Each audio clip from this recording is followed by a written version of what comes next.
Halo semuanya, selamat datang di video RBL kelompok kami, yaitu kelompok 5 TPB 6 Institut Teknologi Sumatera. Dengan tema alat pendeteksi medan magnet menggunakan prinsip motor listrik arus bolak-balik. Yang beranggotakan dengan saya Dina Amanda dari Program Studi Teknik Sistem Energi.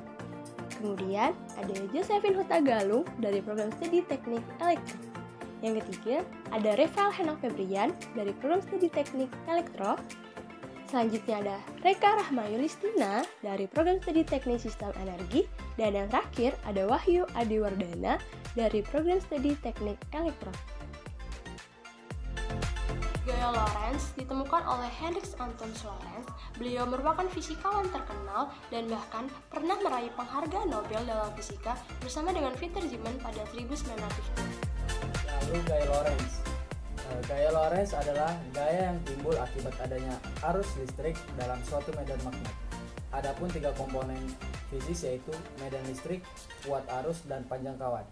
Ketiga komponen fisis ini merupakan komponen penting dalam gaya Lorentz. Lalu gaya Lorentz memiliki rumus F sama dengan B dikali I dikali L dikali sin theta dengan keterangan F adalah gaya magnet, sedangkan B adalah muatan medan magnet, I adalah arus listrik, dan L adalah panjang kawat, sedangkan theta adalah sudut antar A, B, dan I.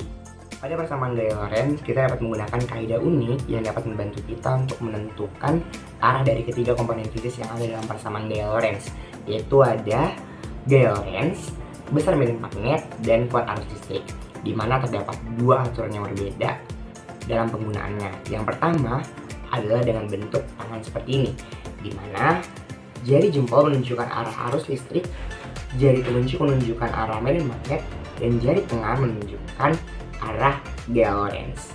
Jadi bentuknya seperti ini. Seperti ini bentuknya untuk kaidah tangan kanan yang pertama. Lalu untuk aturan yang kedua, apabila tercipta sudut antara B dan I seperti yang sudah teman saya katakan di awal, theta atau alpha adalah sudut yang terbentuk antara B dan I, yaitu antara medan magnet dan arus listrik, yaitu menggunakan telapak tangan yang ditengadahkan seperti ini. Begini, dimana yang mengarah ke atas adalah gaya Lorentz. Lalu jari jempol itu menunjukkan arah arus listrik, dan yang lurus atau jari telunjuk itu jari tengah, jari kelingking, jari manis menunjuk ke arah medan magnet, di mana antara jari jempol dan keempat jari lainnya menunjukkan theta di sini. Di sini terdapat theta. Penerapan gaya Lorentz dalam kehidupan sehari-hari dapat kita lihat dari motor listrik, alat pengukur listrik seperti ampermeter, galvanometer, dan voltmeter. Lalu ada relay, yaitu sebuah alat dengan saklar.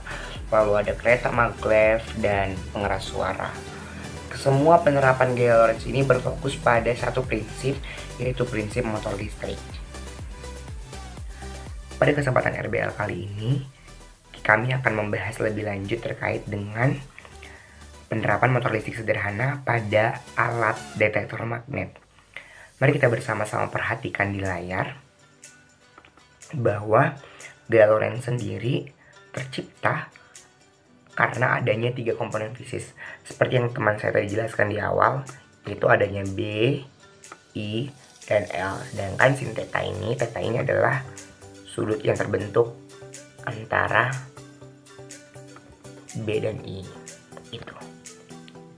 Nah, di mana B sendiri adalah medan magnet, lalu I adalah arus listrik, dan L adalah panjang kawat. Nah, panjang kawat tersendiri bisa kita asumsikan sebagai jumlah lilitan. Nah, kali ini kami akan membahas lebih lanjut tentang medan magnet. Sementara itu arus listriknya kita buat konstan, tidak perlu kita ubah, tidak perlu kita perbesar arus listriknya. Baterainya kita gunakan hanya konstan. Lalu panjang kawat pun tidak perlu kita ubah. Yang kita ganggu nantinya di sini adalah medan magnet itu sendiri. Apabila medan magnet yang kita berikan medan magnet yang nol atau tidak memiliki medan magnet, maka nantinya juga F atau gaya Lorentz-nya sama dengan 0, yang berarti tidak bergerak. Kumparannya tidak bergerak. Lalu, itulah yang menjadi indikator kita mengatakan bahwa benda tersebut bukan merupakan magnet.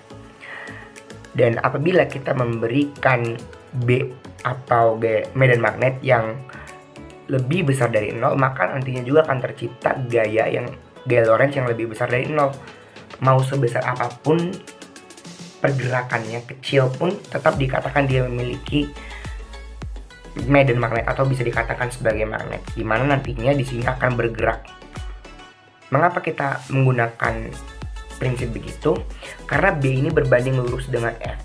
Apabila terdapat gaya medan magnet, maka nantinya pun akan tercipta gaya Lorentz. Tapi apabila medan magnetnya 0, gaya Lorentz tidak akan tercipta sama sekali. Itu yang menjadi alasan kami menggunakan topik ini.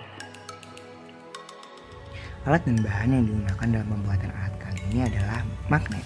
Kali ini digunakan 2 magnet.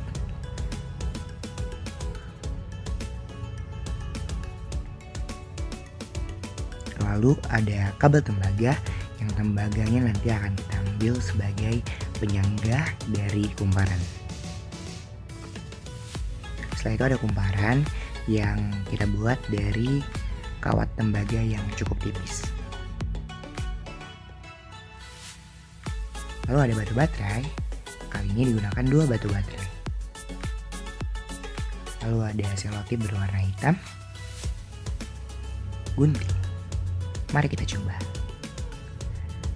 Tembaga tadi kita bagi ke dalam 2 bentuk kabel yang sudah dihilangkan karetnya. Lalu kita buat penyangga dari kedua tembaga yang sudah kita potong tadi. Setelah itu kita menggabungkan kedua baterai dengan menggunakan bantuan selotip hitam. Kita menggabungkan dengan erat agar baterai tidak terlepas satu sama lain.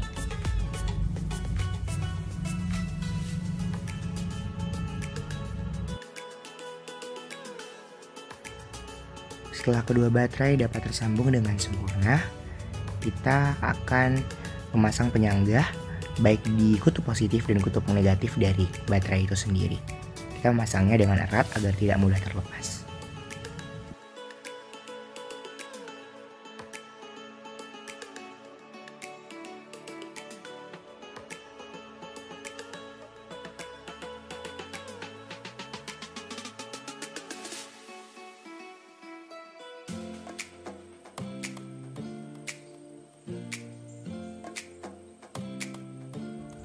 Saat penyangga sudah dipasang, kita pun memasangkan kumparan pada penyangga yang telah dipasang. Hati-hati ya.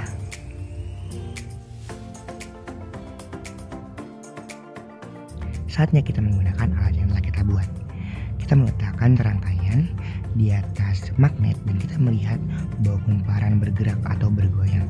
Hal ini menandakan terciptanya gaya Lorentz akibat interaksi medan magnet, arus listrik, dan kumparan.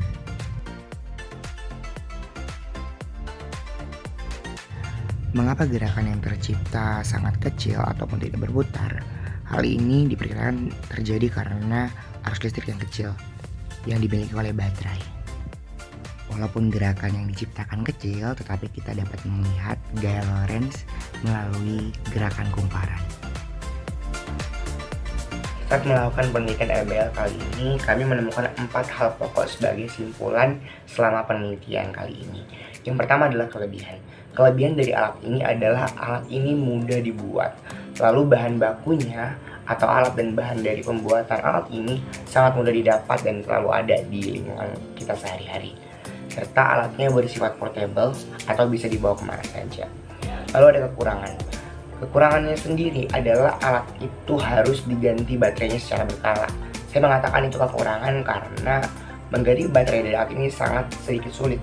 Mengapa? Karena kita harus membuka terlebih dahulu kawat penyangga kumparan, baru kita memasang kembali baterai yang baru.